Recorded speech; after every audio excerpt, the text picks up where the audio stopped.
ብዙ ጊዜ ያልኩትን ነገር ነው የምነግራቸው። ማለት ብቸኛ ፍጥረት ተፈጥሮ ፈጣሪ ከለገሰው ከሰጠው ስርዓት ፈቀቅ ብሎ የሚኖር ፍጥረት የሚኖር ሰው ነው። ያ ደግሞ ለጥፋት ይዳረገዋል ነው እና ለሌሎች ፍጥረታት ራሱ ጥፋት እንዲመጣ የሚያደርገው የሰው ልጅ ነው።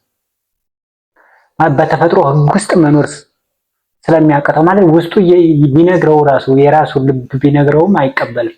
እሱን ስለማይቀበል ለብዙ ነገሮች ተጋላጭ ነው። ሰው ራሱን ብቻ አይደለም የሚያጋልጠው ከዛ ሰዎችን ማለት ሌሎች ፍጥረታትን እነሱ አሁን የተፈጥሮ ሕግን ጠብቀው ነው የሚሄዱት። በኢንስቲንክት ስለሚኖሩ ስርዓትን አዛብተው አይኖሩም። ስለዚህ መታረቅም ወደ መገራትም አያስፈልጋቸውም ማለት ነው። ከገራናቸው ከባህሪያቸው ነው የምንነጥላቸው። ሰው ግን ውስጡ ቢነግረው ራሱ ማለት ትክክለኛ ማንነቱን ቢነግረው የራሱ ልብ ቢነግረው ራሱ አይቀበለውም። ስለማይቀበል ለብዙ ነገር ይጋለጣል ማለት ነው። ሲሆን ከሰውና ከእንስሳት ማን ነው ብዙ የሚታመመው? ሰው ነው። ለምን እንትን ስርዓትን ስለሚጥስ ማለት ነው። ስለዚህ ወይ ታሞ ነው የሚማረው።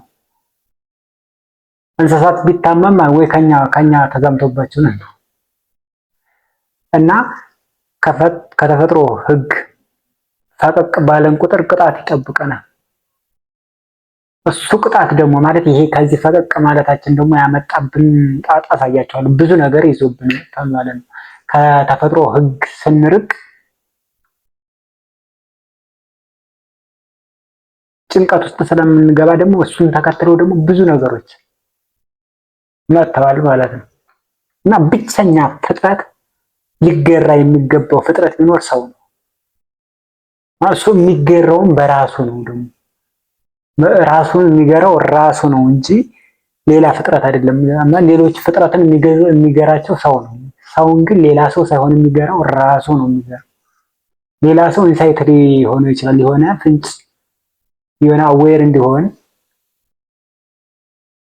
ከትክክለኛው መንገድ እንደወጣ የሚነግረው ሰው ሊያስፈልገው ይችላል። ግን ስለነገረው ብቻ ይሄ ወደ ትክክለኛው መንገድ ይመጣል ማለት አይደለም እና ራሱን የሚያርቀው ራሱ ነው፣ የሚገራው ራሱ ነው ሰው።